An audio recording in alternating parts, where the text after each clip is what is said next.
In the early 2000s, the Chinese language entertainment industry was searching for faces that could travel effortlessly across borders.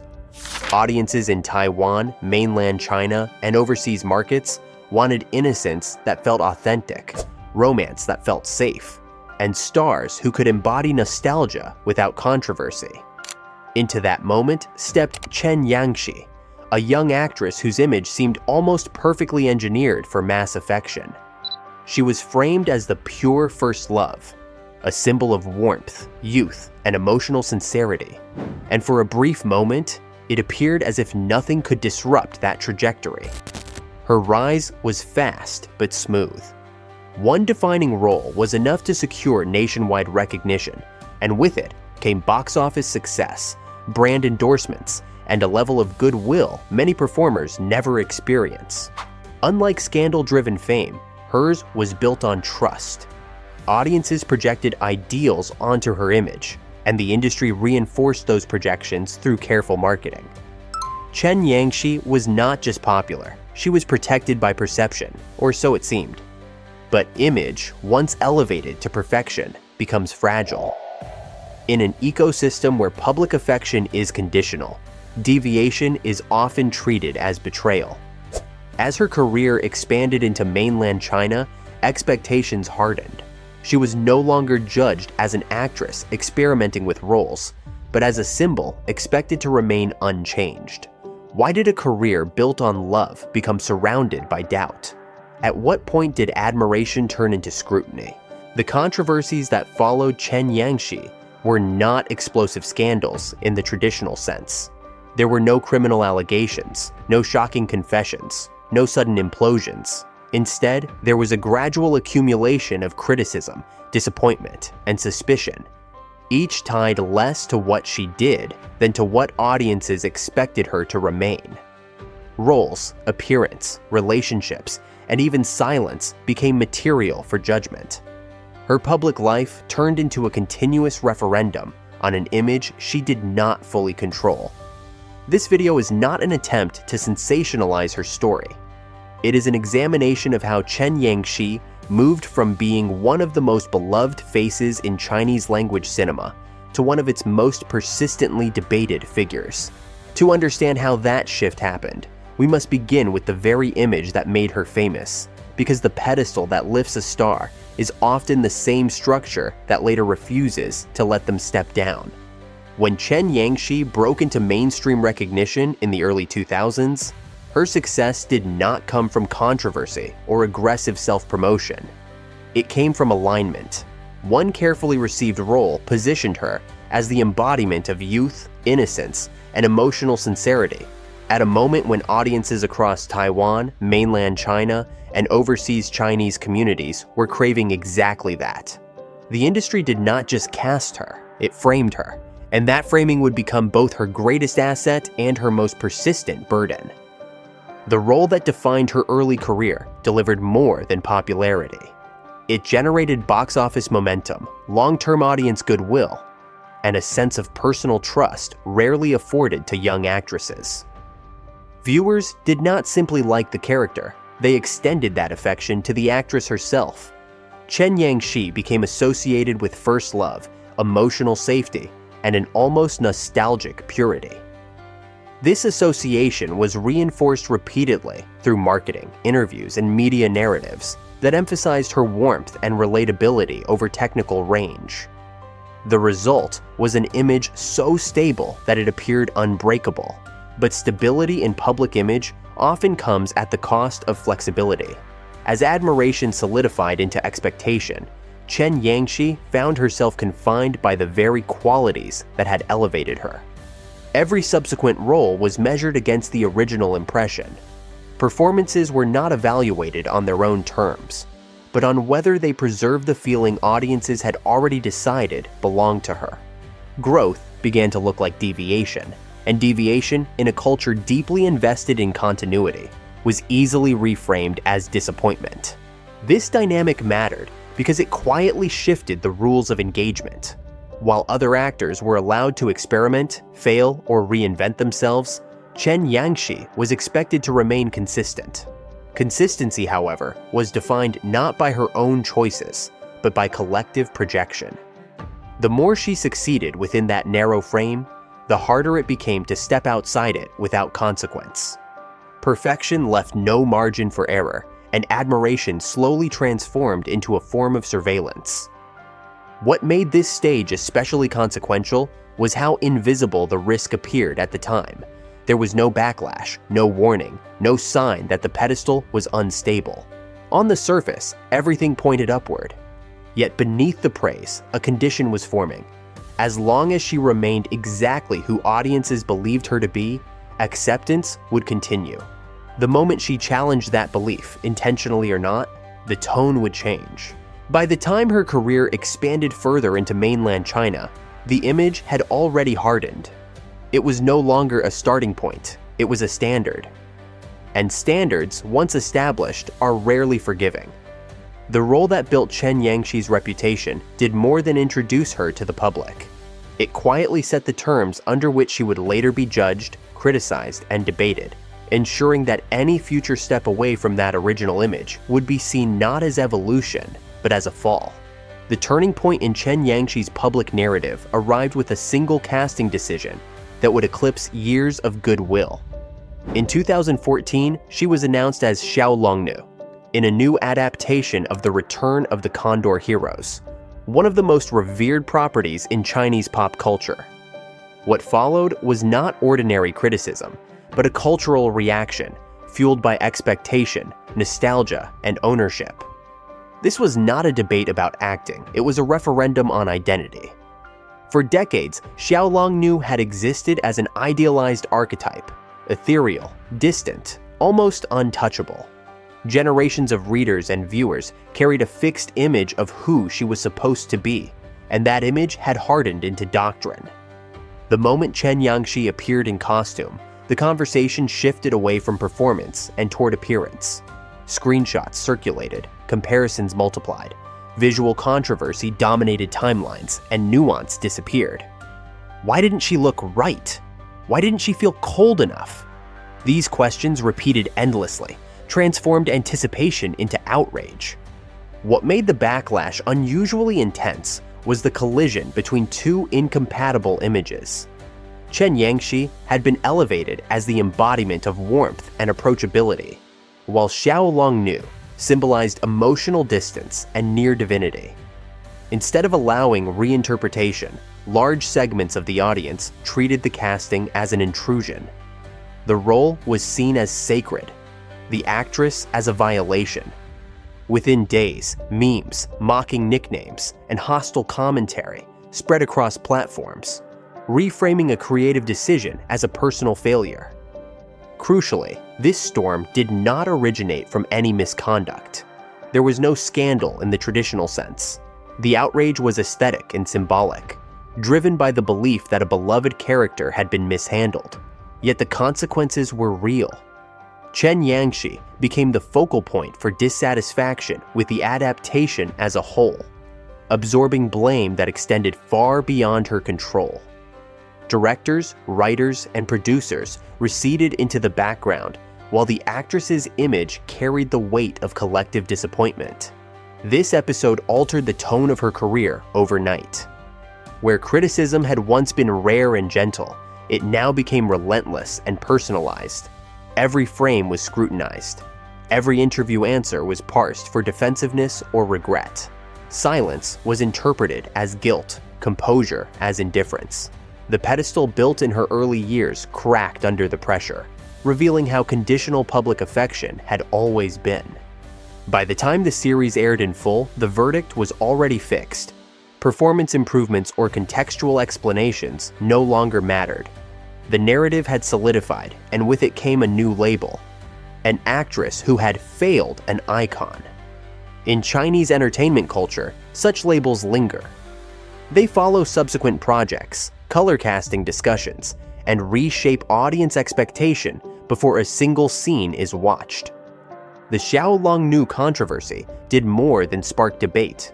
It recalibrated how Chen Yanxi would be seen going forward. From that point on, she was no longer simply judged on her work, but measured against an ideal she was never meant to embody. And once image becomes destiny, even personal milestones begin to feel like public trials. The backlash had opened a door, and the next wave of scrutiny would step through it, turning attention from her roles to her private life, where judgment would prove even less forgiving.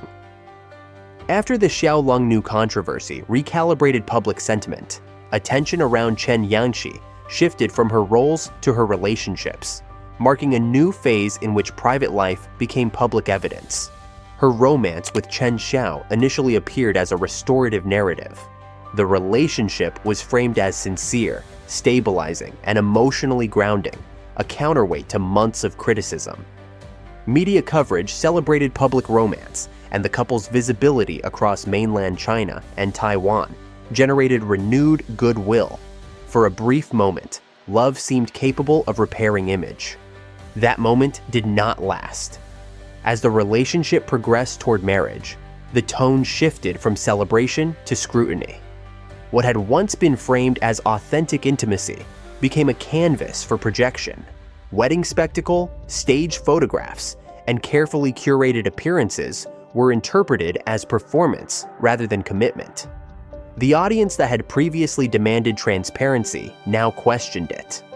Was the affection real or rehearsed? Was the silence privacy or concealment? These questions, repeated often enough, hardened into suspicion. Crucially, the scrutiny did not arise from verified events. There were no official statements, no confirmed disputes, and no documented wrongdoing. Instead, judgment grew from absence. Periods without joint appearances sparked marriage rumors. Neutral body language was dissected for subtext. Separate schedules were treated as evidence. In a culture conditioned to read meaning into visibility, normal distance became narrative fuel. The couple's restraint, intended to protect boundaries, paradoxically intensified speculation. For Chen Yanxi, the cost was asymmetrical. While both partners were discussed, the burden of interpretation fell more heavily on her. Her expressions were labeled distant. Her interviews were parsed for emotional cues. Motherhood, rather than softening judgment, became another lens of expectation, introducing assumptions about priorities and devotion. Every role choice, every public absence, every neutral statement was weighed against an ideal of marital performance she had never agreed to stage. This phase revealed a structural shift in how scandal operates. The controversy was no longer tethered to a specific project or casting decision. It became ambient, sustained by cycles of rumor that required no resolution. Each denial reset the conversation without closing it. Each silence prolonged it. Private life turned into a continuous trial without charges, where perception mattered more than fact, and closure was neither possible nor desired. As years passed, the effect compounded. Casting conversations absorbed the noise. Marketing strategies hesitated. Image fatigue set in not because of repeated transgression, but because debate itself had become the defining context. By the time public interest drifted again, the recalibration was complete. Chen Yanxi was no longer evaluated solely as an actress navigating roles, but as a figure whose personal life invited ongoing interpretation. This transition mattered because it set the conditions for what followed. Once reputation becomes tethered to rumor rather than action, recovery depends less on performance and more on time.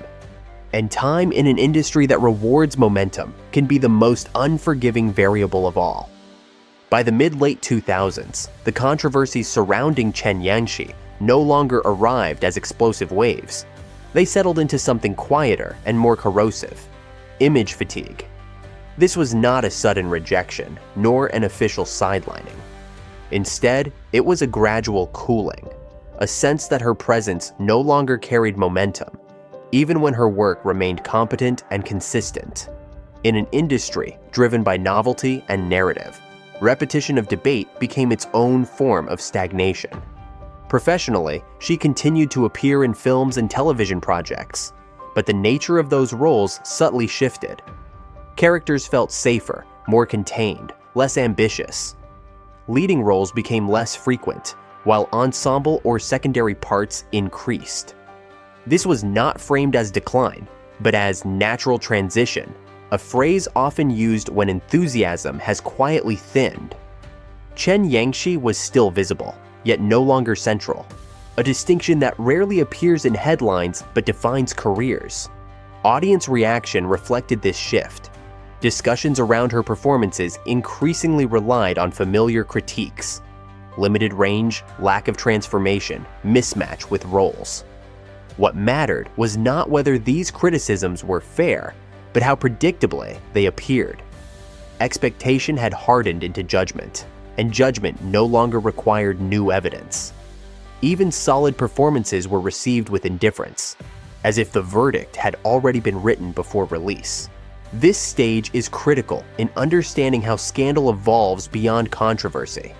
Earlier backlash had been emotional and loud. Now it was procedural. Casting decisions hesitated. Marketing campaigns emphasized other names. Silence replaced outrage, and silence is harder to counter because it leaves nothing concrete to dispute. In this environment, effort does not guarantee movement. Work continues, yet trajectory stalls. For Chen Yanxi, this created a paradox. The absence of dramatic failure made the slowdown easier to overlook, both for observers and for the industry itself. There was no single moment to point to, no clear injustice to correct.